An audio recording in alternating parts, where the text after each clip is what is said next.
Welcome back to our channel. ఈరోజు ఒక మంచి స్వీట్ చూద్దాం వచ్చేయండి. చాలా రోజులైంది కదా చూసి, మరి ఇంకెందుకు లేటు వచ్చేయండి.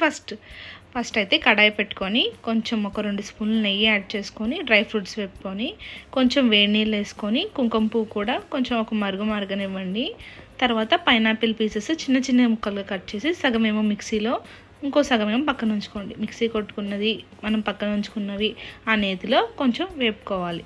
తర్వాత పక్కన రవ్వ కూడా కొంచెం నెయ్యి వేసుకొని వేపుకొని ఇది వేగాక దగ్గరికి వచ్చాక రవ్వ కూడా వేసుకోవాలి. ఇది కొంచెం దగ్గర పడుతుండగా మనం వాటర్ వేసుకోవాలన్నమాట. 1:2.5 రేషియోలో వేసుకోండి. అది కొంచెం దగ్గరికి వస్తుండగా సాఫ్రాన్ వాటర్ కూడా వేసి మిక్స్ చేసుకోండి. ఇది దగ్గరికి వస్తుండగా షుగర్ వేసుకొని కొంచెం ఇలాచీ పొడి వేసుకుంటే రెడీ. లాస్ట్లో ఒక 2 టేబుల్ స్పూన్ గీ యాడ్ చేసుకోండి, ఇంకా మంచి ఫ్లేవర్ ఇస్తుంది. డ్రై ఫ్రూట్స్ వేసుకోండి, అంతే simple. Thank you for watching. Please like, share and subscribe.